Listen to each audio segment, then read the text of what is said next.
Welcome to I believe, the eighth episode of Born in Trouble. I'm your host, John X. After a 2-week hiatus, I'm pumped up.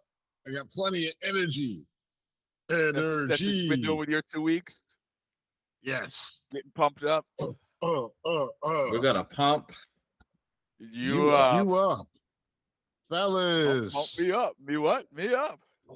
We up. Well, tonight, unfortunately, we don't have the one, the only Mr. Gene Hopkins. You know, Gene comes here, he makes it so infrequently sometimes, but last week he was all ready to go, and nobody else was here. Me too, because we were taking time off. Right. But he showed up anyway? I think he did. Can't win for losing, brothers. You know what? Give him some points. Gene Hopkins. Gene Hopkins. But the rest of the crew is here. The City Wing King himself, Mr. Grant Lancaster. What up, though? What up, though? And, of course, the one, the only, Mr. Brooks with the good looks, Robert Brooks. Hey. Shouldn't I? Shave, shouldn't I?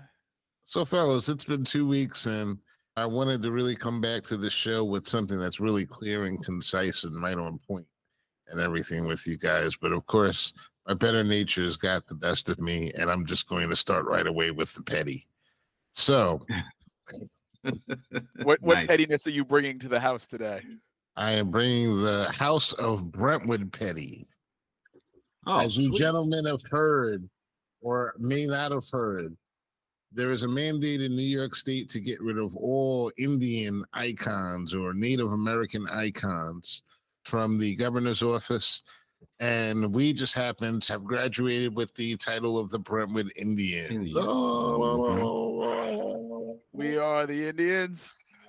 Mighty Indians.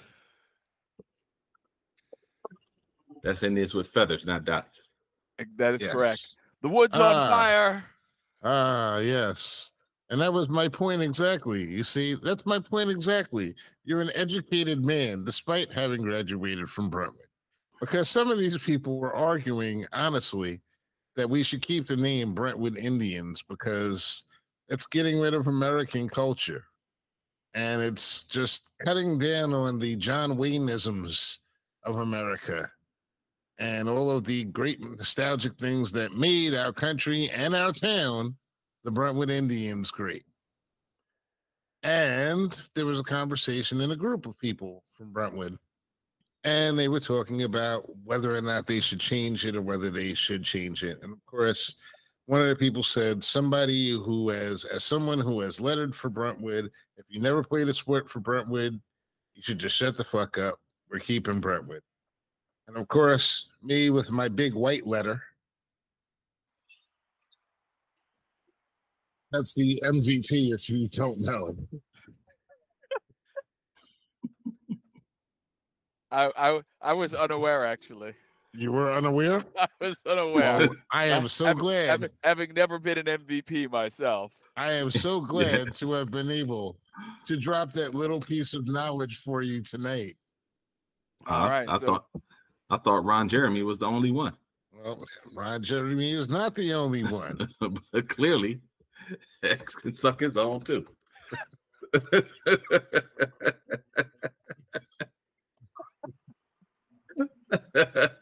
Woo! 2-week break's done everybody some good. Listen, as long as everybody's having a good time. But anyway. Absolutely. As I was saying. You want to get that off the corner of your mouth? As I was saying, Mr. Brooks. As I was saying. It's offensive. Change it. You know what I'm saying? First of all, Grant, you pointed out my real argument with the whole thing. Indians have dots on their heads. Okay? True. Native Americans are Native Americans. There are no Indians in the United States or Native Indians in the United States. That's just like, so my whole point is that if you are representing a school district a whole school district. How can you start with a logo which is factually wrong? But so Indians, is it kind of like niggas? Like it's not what their name really is, but it's what we've been calling. It's what we call you. You know what I mean? It's what we call you. That's not what the name really is. That's what we call you. Right. Is that what you're saying, Mr. Grant? Respectfully, we're not really sure what they're called, but we call them Indians. We call them Indians, exactly. Well, we call them Indians. Is that American? That's mighty American of you. That's mighty. Supposedly, Christopher Columbus thought he was in India, right? That's why he called them Indians. Right. So we started off on the wrong foot. Right. America just has. What is the problem with these white people in America and their problem with correcting history, with correct history? If you want to see the problem in action, we have a Christopher Columbus statue down here in South Philadelphia, and them folks down there ready to go to war to keep that thing in place. They've gone to the courts. They've gone to the courts. They got a whole committee set up. Like it's a big deal, man. They are not about you taking away Christopher Columbus's good name. This motherfucker really have a good name. It's very interpretive. You would think the Italians could do better than that. He flew under a Spanish flag, but that's neither here nor there. I mean, I obviously feel like they have done better than that. You know, the Godfather series. End of argument. Right. Godfather 1 and 2 are pretty perfect. Spaghetti and meatballs, lasagna. So 1 or 2? Sophia Loren. 1 or 2. I'll flip flop on them. But which one is the better Godfather? 1 or 2? I'm gonna go with 1 is the better movie. One is I feel like 1 is the better story. Like the way they tell the story in 2, it's a little disjointed. There's some remarkable, like De Niro learning to speak Italian phonetically so he could do the part, so he could be like, that's amazing. Right. So he could be young Vito Corleone like that. He was earning his money back then for sure. He's a dad, so he's earning his money right now. He's a dad again. He's spending his money right now. What is wrong with him? Right. Huh?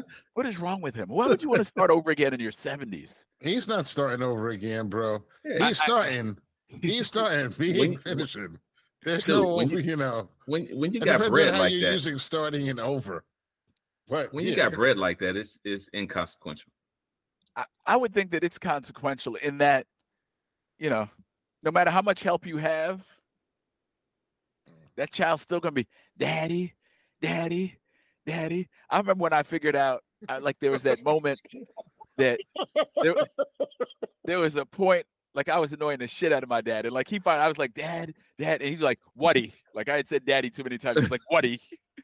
And I was like, oh shit.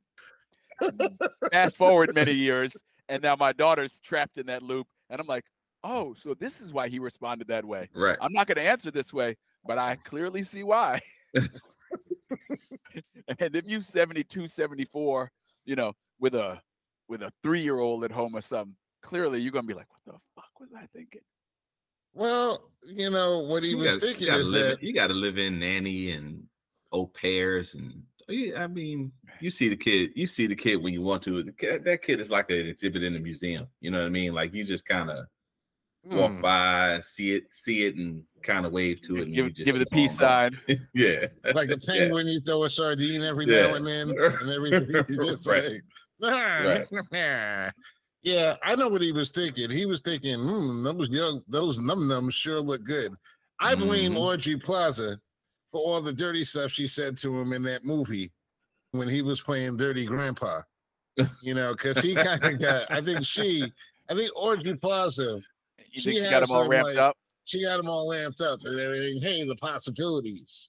Because Grandpa wasn't thinking about that. He wasn't thinking about that. And you can tell he was shocked some of the times with things she said. Who knows what she did to him in the trailer in between the movie things. But look, man, you guys get me off topic all the time. We were talking about the Indians. We were talking about the Indians. Or the sadly, so-called the nourishing of the Brentwood Indians. So if you, what are we going to become? So-called, What if you put so-called in front of Indians?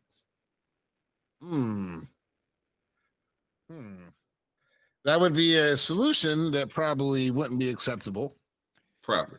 I don't know how that'll look on the jersey. So-called Indians. So-called Indians, yeah. Brentwood SCI. We just have Indians across the front of ours, or they just have Brentwood here? We had a lot of times we just had Brentwood, and my whole thing was that was one of my points. We had I the made. Chiefs head on the shoulder, right? Yeah, one of my points was that nobody was really worried about the Indians coming to town to whoop their ass. They knew that Brentwood was coming to town to whoop your ass. Nobody knew what the Indians were. You didn't really say, "Oh, look at those! We're getting ready for those damn T-birds this week." Right. You know what I'm saying? Like, nobody does that. So it's like it's not that big of a thing to change the logo of a school.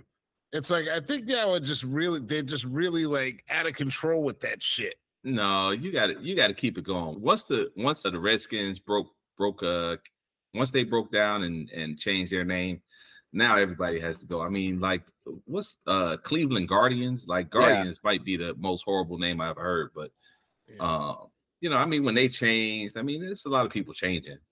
So I mean, it's kind of it's expected. You knew it was going to happen. We just have to pick a better name next time. Well, what's the front runner? There is no front runner yet. No. They said right after we were having our argument, I think like the other guy was like, you obviously be stirring shit up, because right after I got into that argument, I was really looking to start some stuff that morning anyway. So I went into the Brentwood group and I saw that comment, that post, and I did make the comment. And this conversation had been going on for like a week. And about an hour later, the district came out with a message about it. That's how hardcore I got in these people's asses about it, I guess. Because like this woman came in and she was like, listen, she was like, and you are the reason why this country is going to shit because of your changing of history and so on, so on, so forth. And I was like, oh, really? Actually, I think it's you, honey. And your inability and your unwillingness to accept history as it occurred and telling the story true. Changing history is the American way. Yeah, changing history. We're trying to, when you're actually trying to make something factual, you're not changing history. You're actually just reporting it the way that it actually happened. And my point was, like I said, the Trail of Tears didn't happen to you. Some other event didn't happen to you. No, Jim Crow did not happen to you. But you sit up here and you cry like you're the aggrieved one. You know, nobody gave your people smallpox blankets and killed you off. So what are you so uptight about at this point in time? I don't understand it. Because I've been an Indian my whole life. My mother was an Indian, and I was looking forward to my grandchildren being Indians too. And this isn't right. This isn't fair. But here's the thing, right? So for so long, it's been what it is, factual or not. So now we back to the man who shot Liberty Vance, right? If you want to come with the truth, but the legend is so big, sometimes you just got to keep printing the legend. Yep. You know what I'm saying? Sometimes. I mean, not in this case, I don't think, but that's why people are upset. This is definitely not one of those times. I don't understand why it's such a... But that's why people are upset, though. Because what they know is the legend, and to them the legend is the truth. So you coming with something else, even bringing all the receipts, if you coming with something else other than the truth that they know and believe and lives in their heart, creating cognitive dissonance. Yeah, right. And most people in the face of cognitive dissonance just revert back to what they know, their comfort zone. Yeah, she was so triggered. Like her response was like, I could just feel her pain pointing daggers at me and everything. And I'm just like, well, whatever. You know, the simple fact of the matter is Indians do not come from this region of the world. If you're going to actually if you're going to keep the name Brentwood Indians, then change the icon to a man with a turban on his head or a snake charmer and everything. And then have Brentwood Indians and everything. We can namaste your asses to death all day long. I like it. Yeah. I like it. I like it a lot. That's the solution. That to me is the solution. Otherwise, stop making our kids look stupid every time they run out on the field, wearing something that don't even exist, having them contextually wrong. Or we could become like the Brentwood El Gran Combo, and we'll have everybody wear like sparkling satins and stuff, and we'll do a little salsa two-step before the game starts, where we kick their ass. We'll do a little salsa two-step. That would piss them off. But you know what? It's like old Brentwood understood that. Old Brentwood understood that. They would have done something like that, and the whole town would have got up and been like, "Yeah, wepa!" Whether we were black, white, Hispanic, we would have been like, "Wepa!" Because we were the original rebels. That's why the town is what it is. We were the original rebels. Like I said, they didn't fear the Indians. They feared Brentwood, because not only were we coming to beat you, we were coming for your women too. Wow. Ain't that right, Mr. Brooks? Well, fortunately, because a lot of times on the field, white boys and Satan was kicking our ass. Oh, yeah. They got me get the women. Hey, that was all we had with them. Them niggas was too big. Goddamn big ass motherfuckers. All over the place. How you 16 years old, 280 pounds? The hell out of here. The hell out of here. What you doing? What you doing over there? Flunking. But hey, man. But hey, you know what? God bless them. They'll work it out. But the announcement was that they're going to keep it for another year, and they'll go over the alternatives next year. Long overdue. You know, my problem is that no one actually liked my suggestion, which was based upon the original name of the town, which was that a lot of people don't realize the town was actually called Modern Times in the 1800s when it was founded. And one of the highlights of living in modern times is that you could go next door and sleep with your neighbor's wife, and he could actually come over and sleep with yours, and vice versa, because it was actually a wife swapping and free love community. So I said that we should change the name to the Brentwood Free Lovers. I like it. It's not bad. I like it. It's not bad. I like it. But if the town was called Modern Times, we can go with the Chaplains. The Chaplains. Charlie Chaplin theme play. Okay, yeah, that's a good one. That's a good one. That's a good one. Rubber dubber dub. 3 neighbors in the tub. Oh, yo. With free lovers. Nah, I'm trying to think. You know, what could we do off of Craig Mack, Eric, Biz, like something from that, you know, something with our rap foundation, possibly. Yeah. The Brentwood lyricist. The Brentwood, I don't know. I just like everything just rolls off the tongue, and it just starts with free love. So I'm sticking with Brentwood Free Lovers. That's what I want. Let's go. Let's start a petition. I want to see those drawings and those logos. Well, while you start your petition there, I'm going to start the petition to save your ass and tell the little lady that you're just doing this for show. You're not really into free love now. Thank you, Rob. Thank you, Rob. Thank you, Rob. I'm going to need. Got to keep you eating. I'm going to need that. Actually, I told her, and she loved the idea. Yeah. Actually, yeah, she did. She thought it was like actually a pretty solid idea for the idea of free love. The idea of naming the school Free Lovers. Brentwood Free Lovers. You know, okay, that conversation that never goes well. So you got to have it up front, player. Yeah, got to have it up front. That's a bad conversation. So yeah, in the 2 weeks that we actually missed, there was a lot of stuff that happened that, we probably could cover, but who would want to? And of course, spent a lot of time not listening to the news, not watching the news. Very depressing. Very depressing, yeah, extremely. I saw that they came to a deal for they came to a deal for the budget, and people were up in arms about that. Between that and the Indians, I just couldn't take it. Everyone's up in arms because they didn't make the government go into default and everything, which is nah. And as I was watching that, I thought about Gene. I said, man, don't none of this shit matter. Yeah. That happens every 3-4 years, right? Yeah.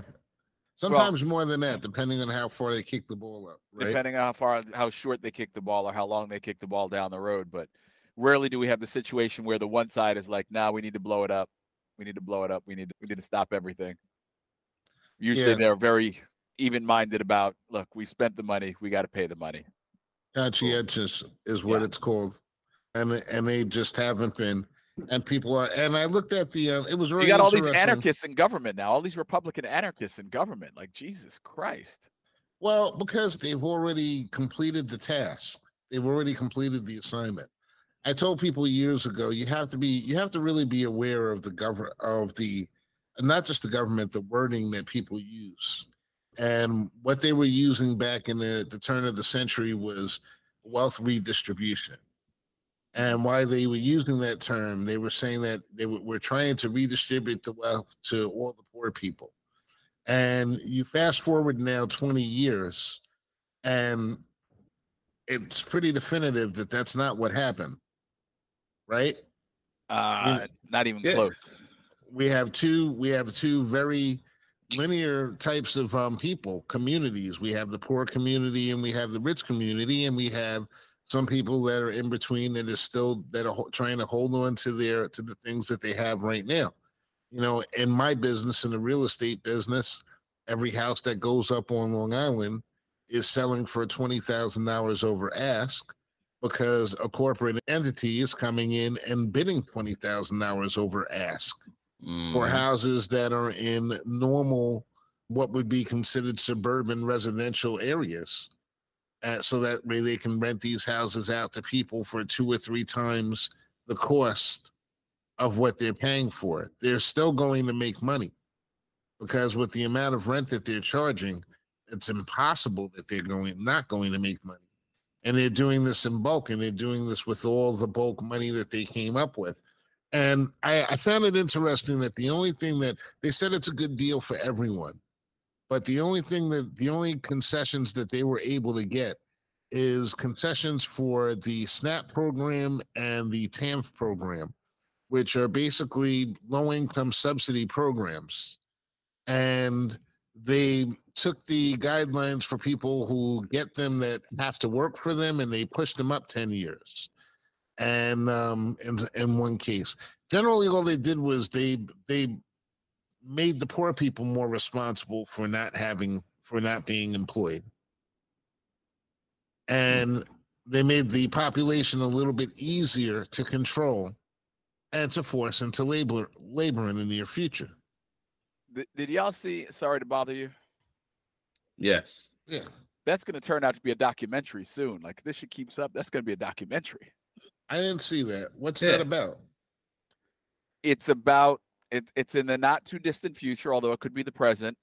And this brother gets a job in a call center, which you would appreciate. And an older brother, Danny Glover, puts him onto the secret of success. But going on in the background is this whole movement. There's this company that is creating these, essentially, you go work for them and they take care of everything for you.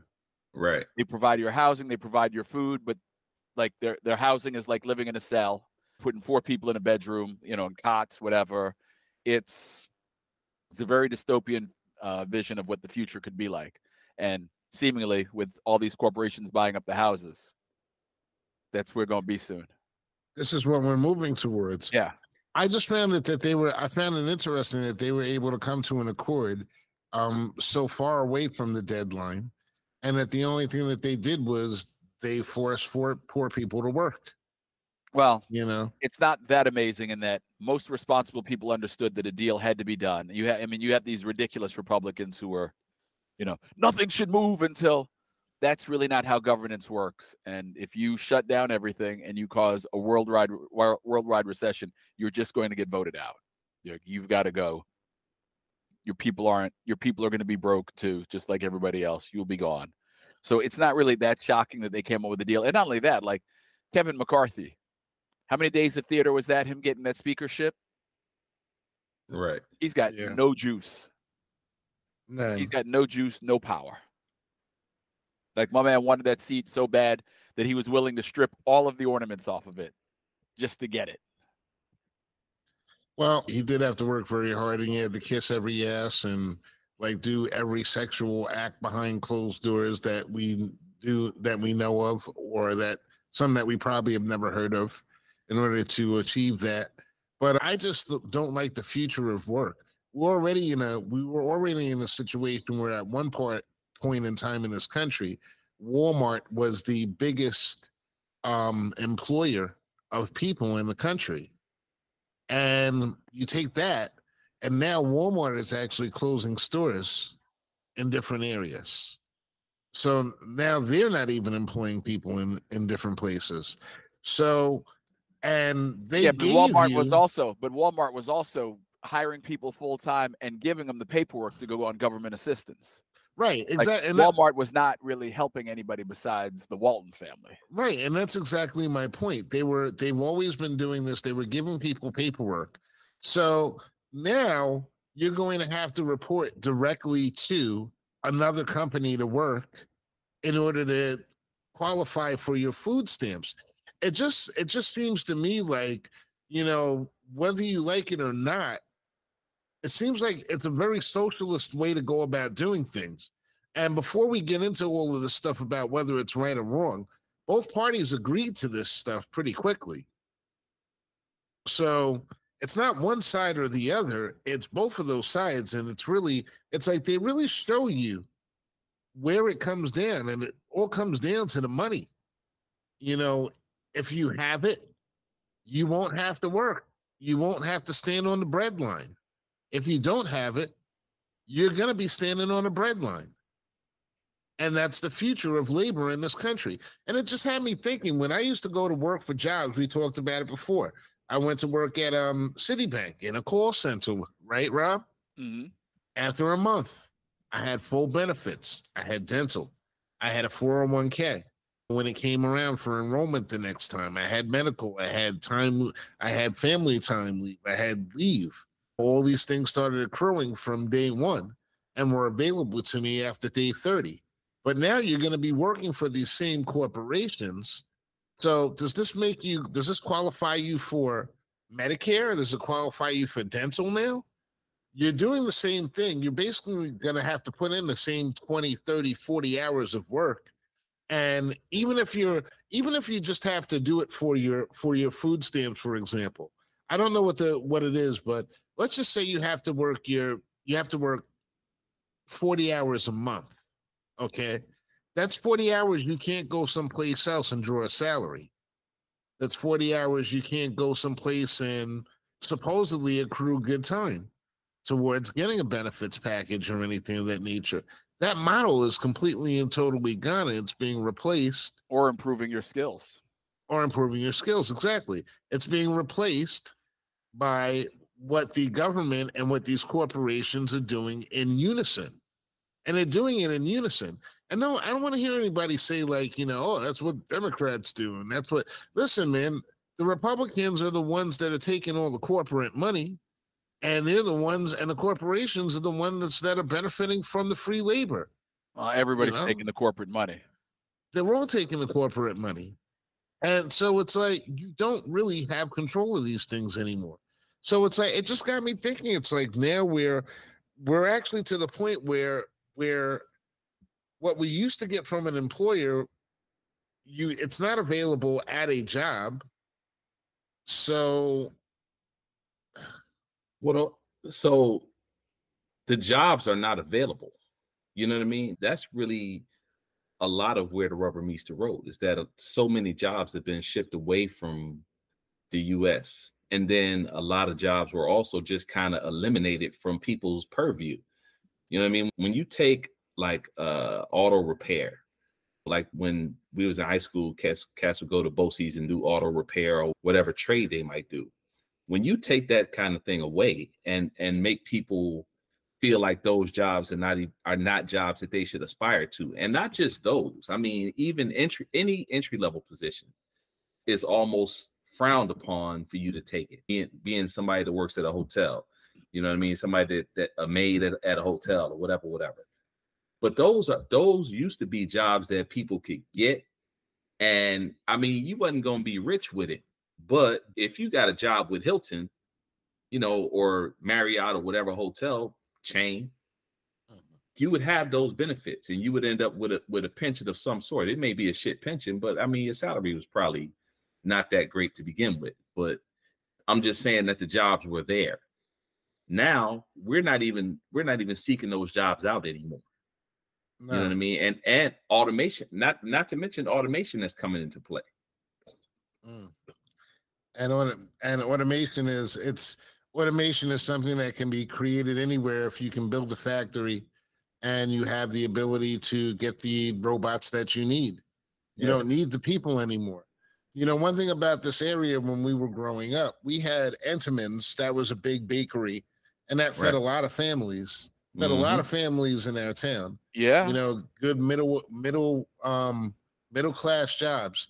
And those people were people that we went to school with. They were bakers and loaders. Yeah. Some truck of the drivers and truck drivers, route drivers and salesmen.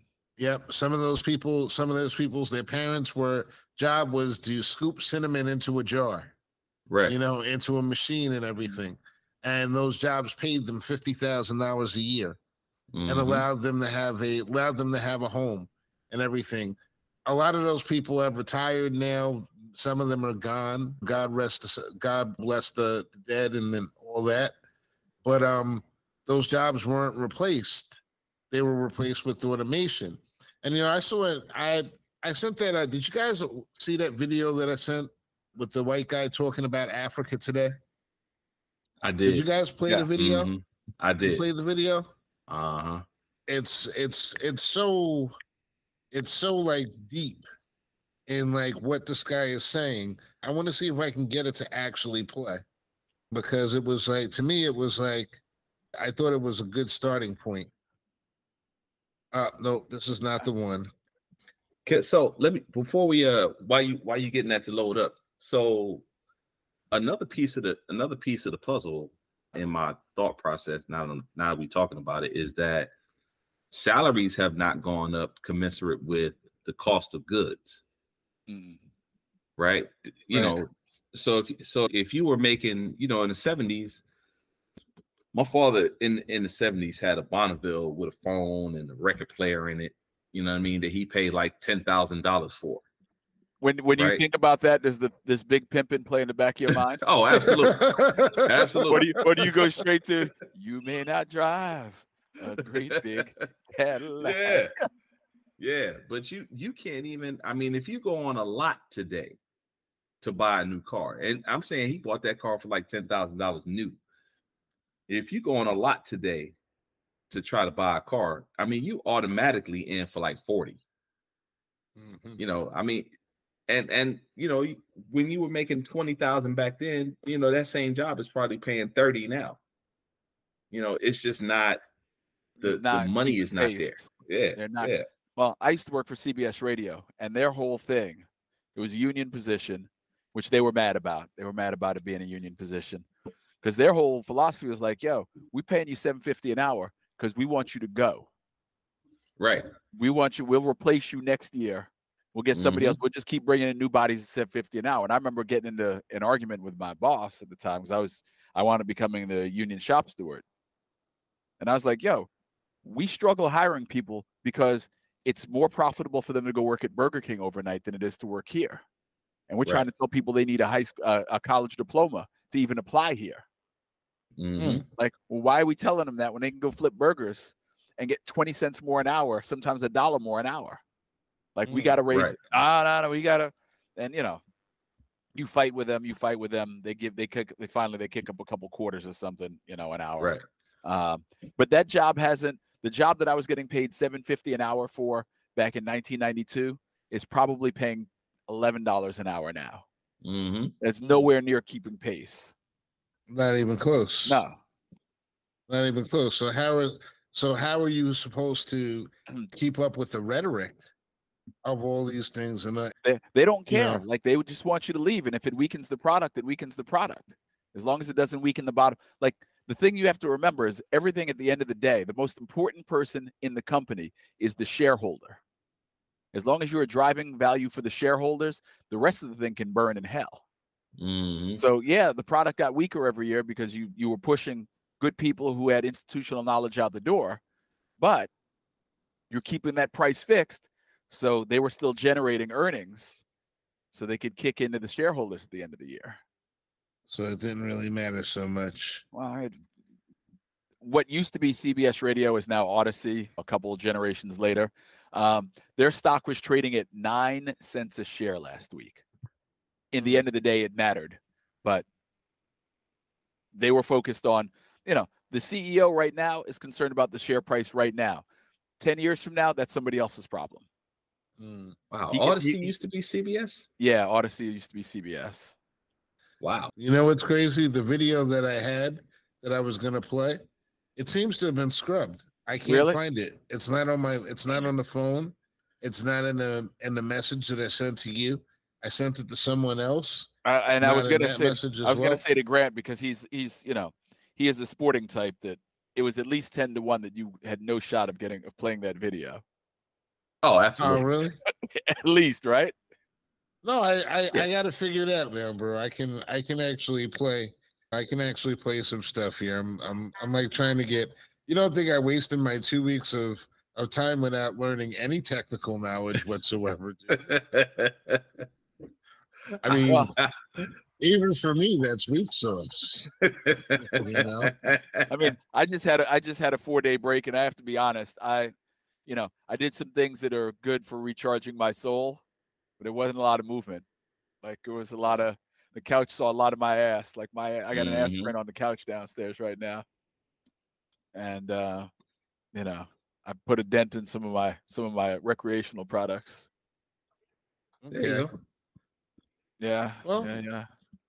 Sometimes you need it. Just a little. That's what's up, man. Just a little. Ain't easy. Oh man, you guys, man, I don't know, bro. I don't know. All I know is it's an evil, corrupt world in which we live. They don't want us to. I just sent you guys. You did see that video with the guy talking about Africa, didn't you? I'm gonna see if I can pull it up.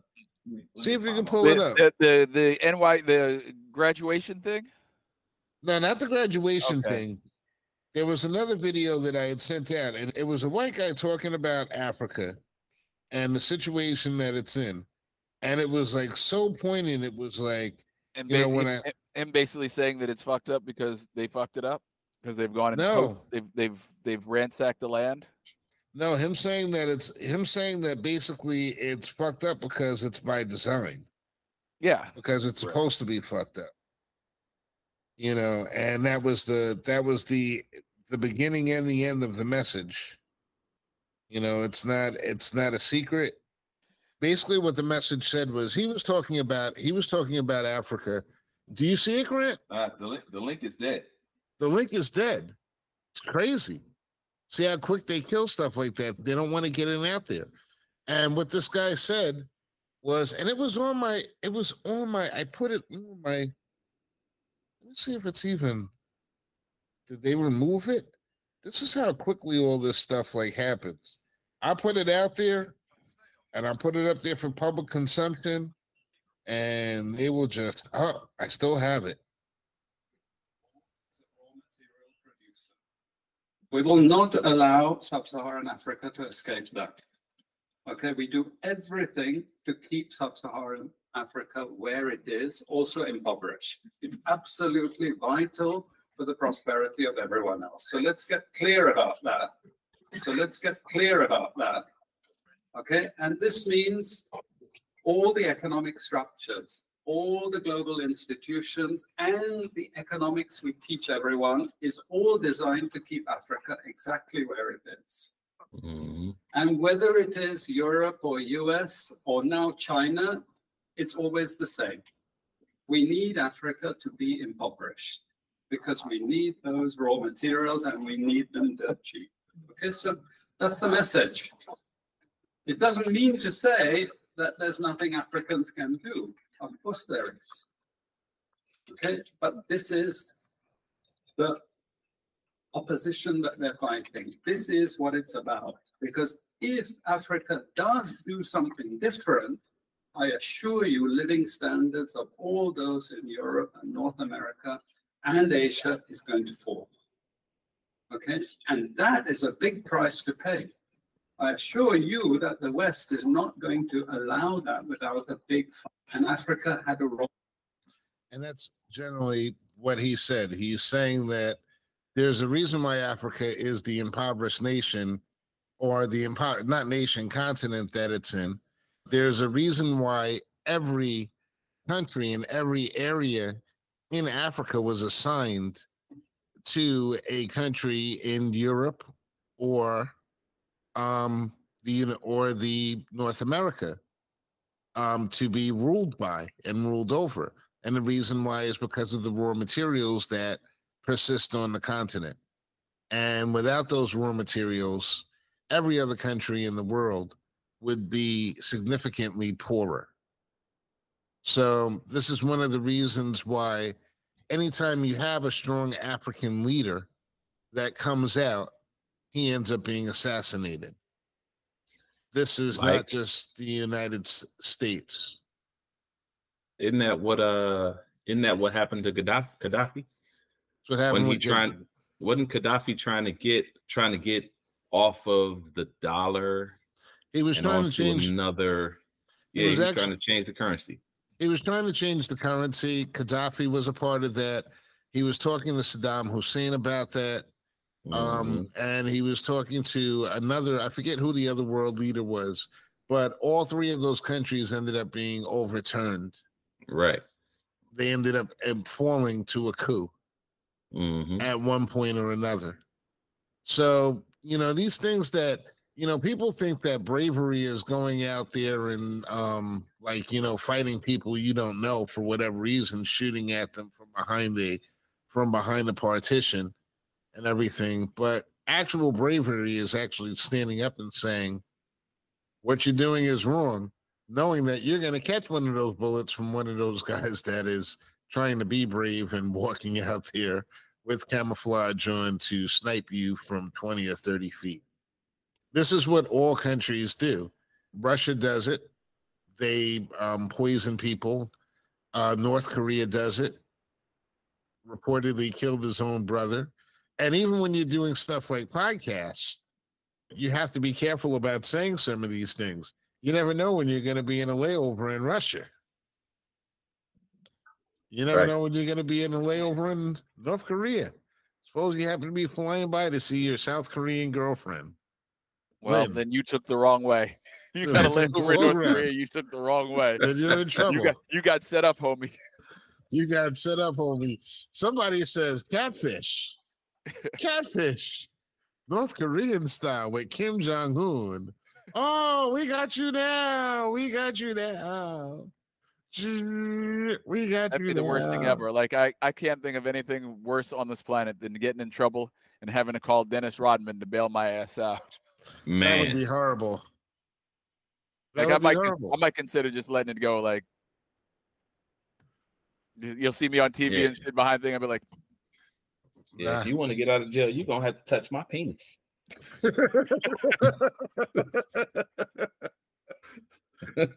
Yeah. Y'all about to watch me sit here and die. I'm going to break no hearts, but y'all about to sit here and watch me die. I didn't put in enough years. You're going to be sitting there a long time watching a whole bunch of people touch each other's penises then. After a while, you might just become numb. Just say, touch it. That's the way it happens in the music business, they say. That's what I hear. Music business, Hollywood. Music business, Hollywood. Right, entertainment, period. Sooner or later. Sooner or later, somebody's gonna try to Terry Crews you. Yeah. Dog. Terry Crews. He doesn't think that's funny. Is that No, a tickle? Is that just a tickle and take you out to dinner kind of deal? I think that's all Terry had to do, but he wasn't about that life. Just a that's all he tickle and wanted. take you I out think to they dinner? I think they just wanted to see it.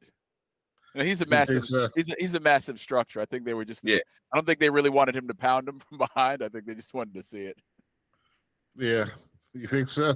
No, I think Did you have a conversation with the guy over? Were you guys like sharing hors d'oeuvres at that moment, Robin? I just want to see Terry's feeties. I just want to see it. You know, these pigs in the blanket got me thinking about Terry Crews. I just wonder. I think that scene in Pulp Fiction, I think that's real Hollywood talk right there. Ving Rhames in the basement. Oh, the Gimp. Yeah, with the Gimp. Yeah. Yeah, that's a true Hollywood story right there. At the dog eat dog world, and some of us were wearing milk bone drawers. Yeah. And in that case, he might have been wearing milk bone drawers. And it's been such a long time since Pulp Fiction. As another famous pedophile said, it's worse than dog eat dog. It's dog eat dog and doesn't return other dog's phone call.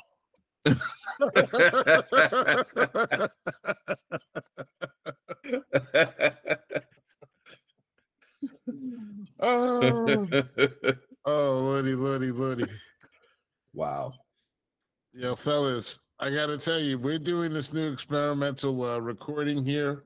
Yeah. And I just swear to God, I hope it's working because honestly speaking, I did not turn the machine on. So it does say it's being recorded. So that's good. Being recorded. I didn't turn the machine on. So yeah, he didn't waste 2 weeks. If it's not on, that's going to be the third week off. Well, and the great thing is, gee, how many times have you seen him over there and hit buttons to play sound effects and stuff? Nothing. We haven't heard a thing all day. He probably thinks he heard it in his ear. I hear him. It's all here it goes. I heard nothing. You don't hear the sound effects? You're not hearing any of the sound effects coming through, really? I just faintly heard the helicopter right there. Oh, okay. See, there you go. Very faintly. Never heard the theme song. No, I've seen you go over there to push buttons a couple of times. I'm like, that's normally where he'd hit a button, but I don't hear nothing. Yeah. Well, you know, I did take 2 weeks off, so you can't expect everything to be perfect. No, you know, clearly you were educating yourself on the system. That was clearly American right there. See the way I changed that around? I was studying. I said, but I had 2 weeks off.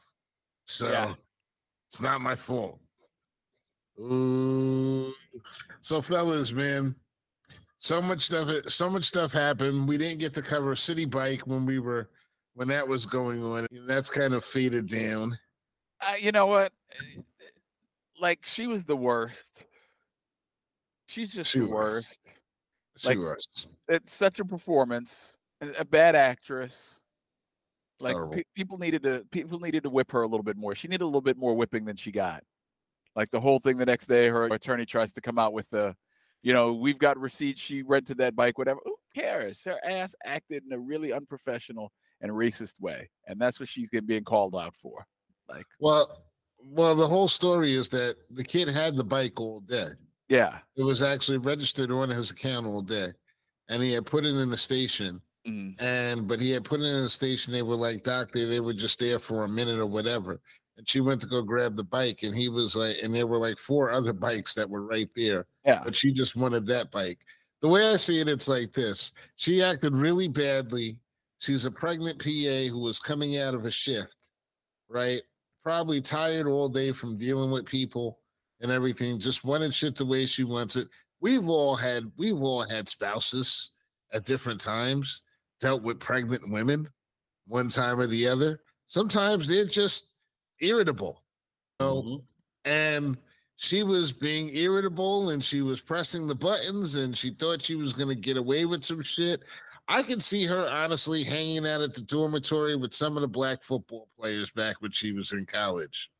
She was just having a bad day that day, and she chose to push the wrong buttons, and now everything is racially charged. What she did was racial. What she did was racial. She put those boys in jeopardy. She tried to put them in harm's way. She did. She tried to put them in harm's way, and it doesn't excuse what she did whatsoever. But the whole story, the whole fact is, the point is, for me, it was all of the other people jumping in with the opinions.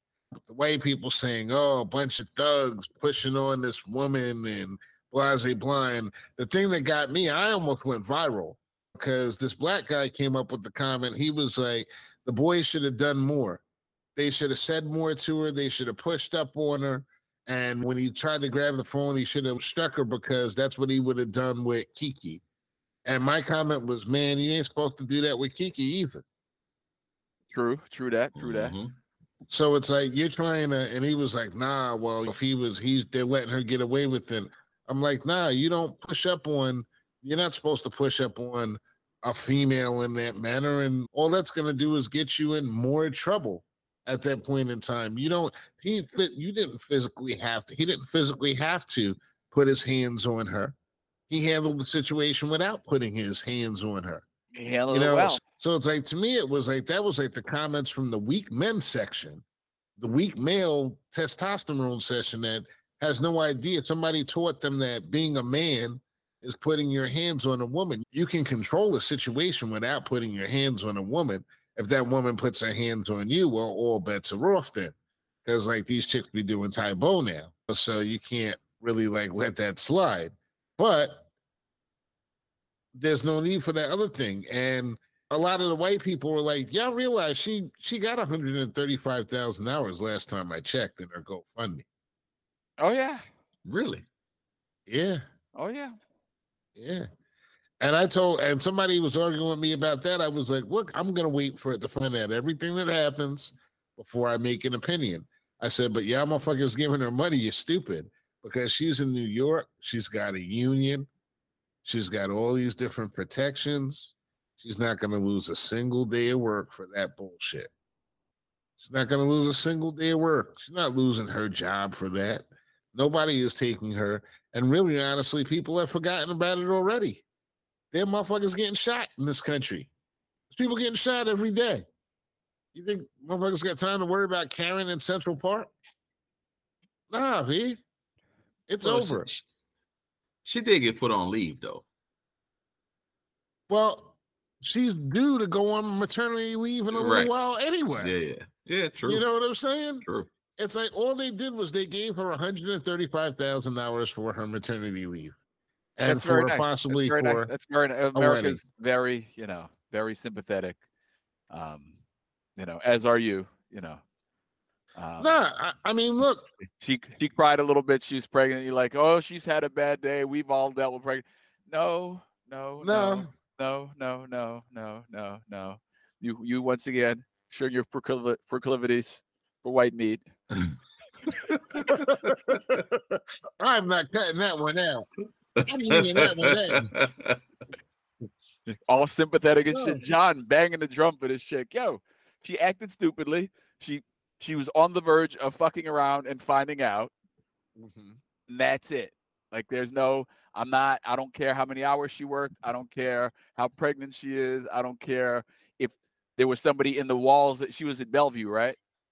Yeah, I don't care if there was somebody splattering shit on the walls for 9 hours of her 10-hour shift. Like, what she tried to do should be criminal.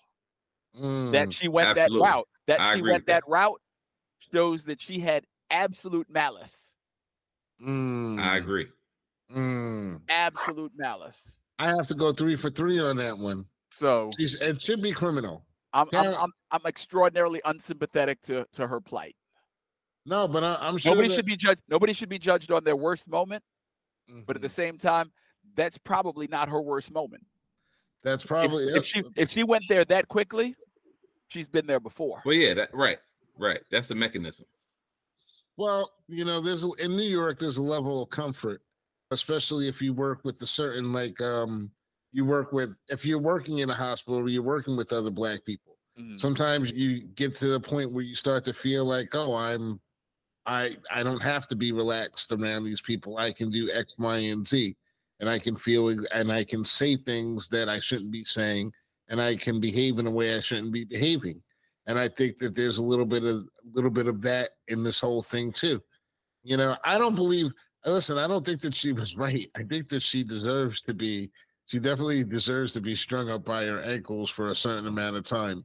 But you know, the thing that really got me about it was that the polarity that the conversation brought out, where you had white people on one side saying, "Oh, these kids are all thugs and they tried to steal from her." Some of them are still. It's like they're like the Brentwood Indians and everything. They're the Brentwood Indians crowd. They just don't want to admit the fact that this woman was wrong and that the story was told wrong, that the story was told wrong, has been told wrong, and that she has something to apologize for. And that's what we're in the midst of. We're in the midst of a cognitive dissonance storm, I guess, would be the best way to describe it. Where everything that we do right now, everything that we talk about right now is based upon what I want to believe more so than ever. And I mean, like, you know what? I was thinking, should we be surprised? Because when we were growing up, it seemed like to me, like it wasn't as racist.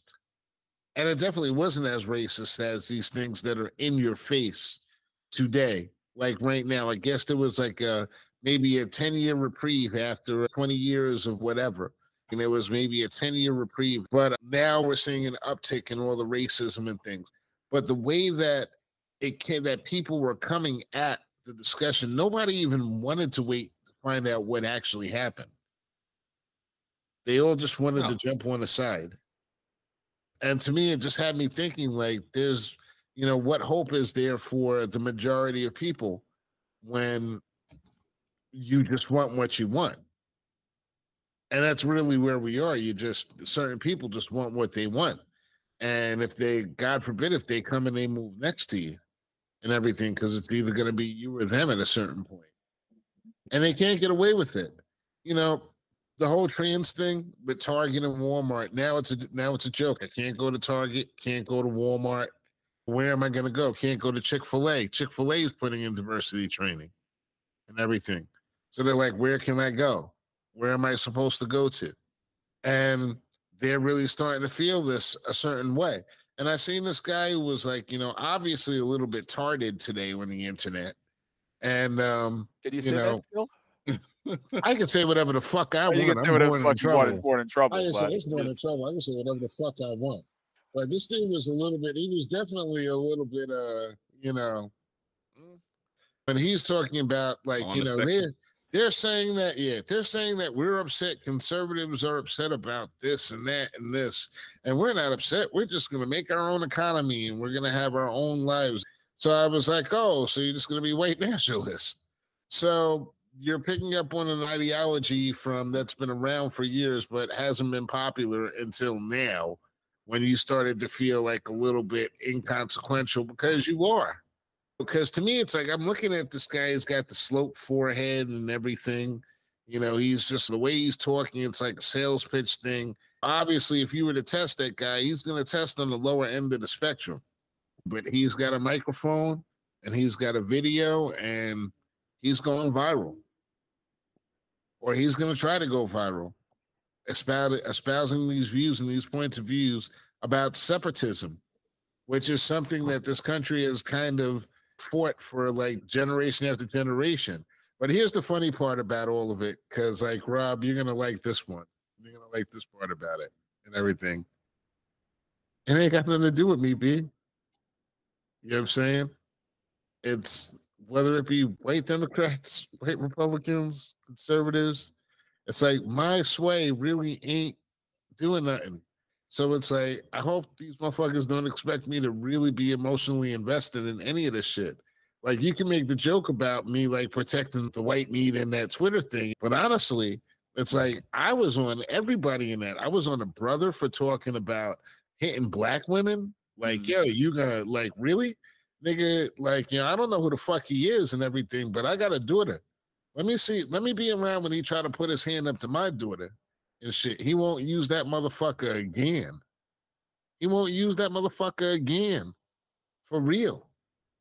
You want to worry about these dudes, you know, and then it's the women and these white people with all this like this hatred and all this different stuff.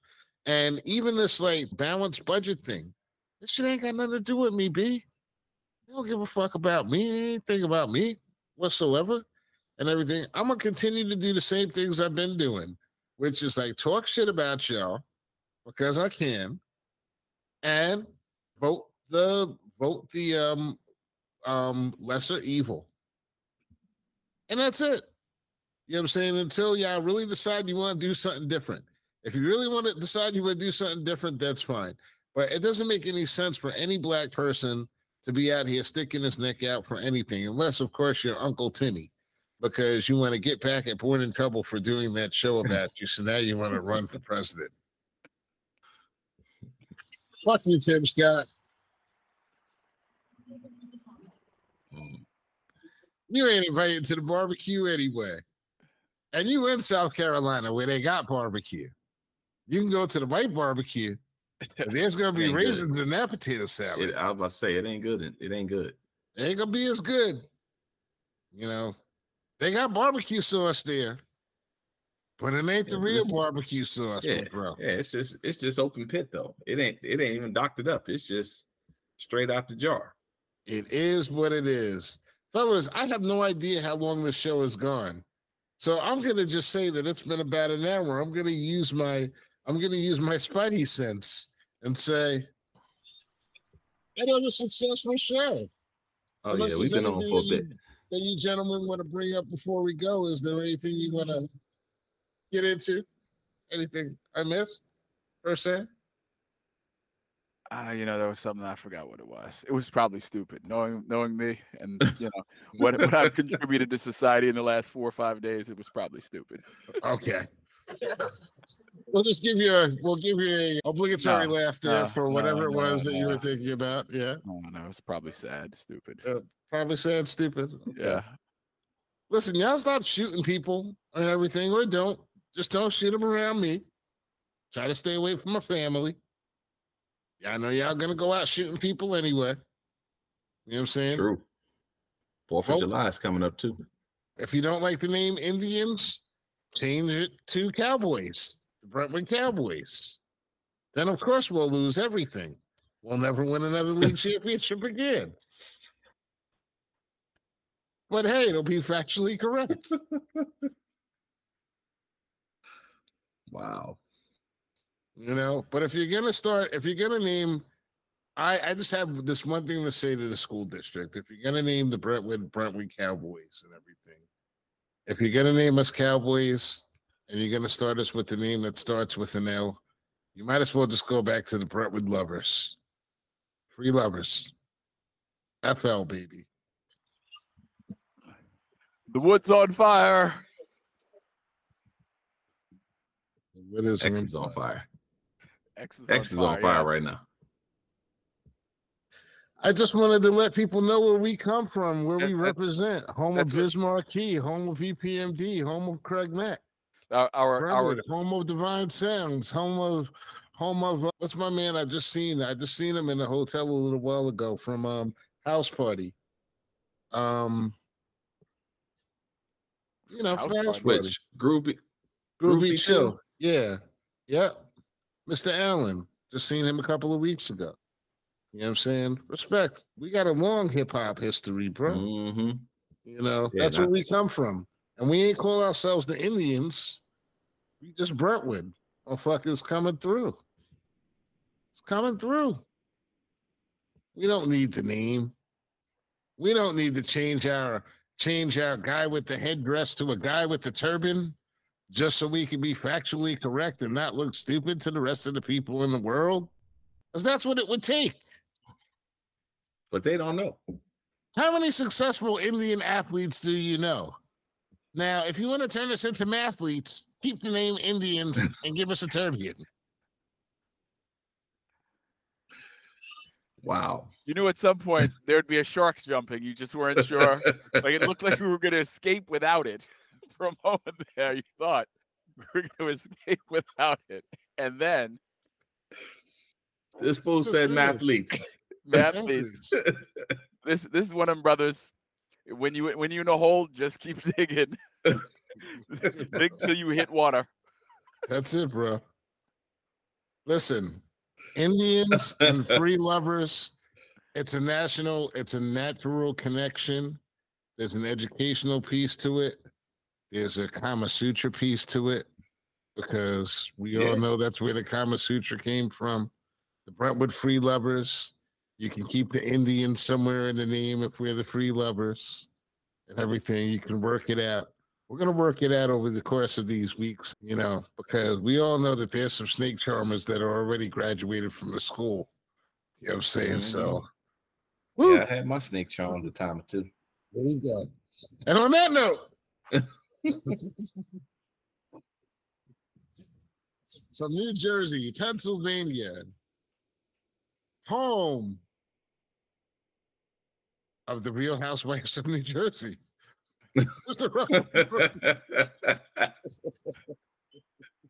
Tragically, Jersey is not, it's not a lot. Doesn't have a lot of good selling points, but it's a lovely place to live still.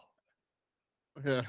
Right. That's the only defense I could muster of my home state. It was very, very apathetic. Clearly, I'm moving out when it's time to retire.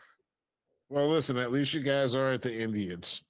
And from Detroit, Michigan, home of City Wing. 2896 West Grand Boulevard, Detroit, Michigan. Come down, get you some. Wings, that is, not Mormon girls. Mr. Grant Mango Lancaster. habanero. That's right. Mango habanero.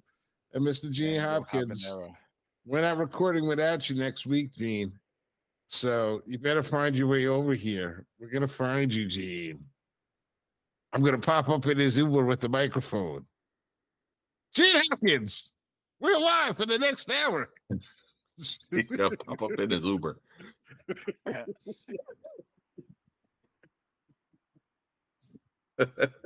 Bored in trouble. See y'all next week.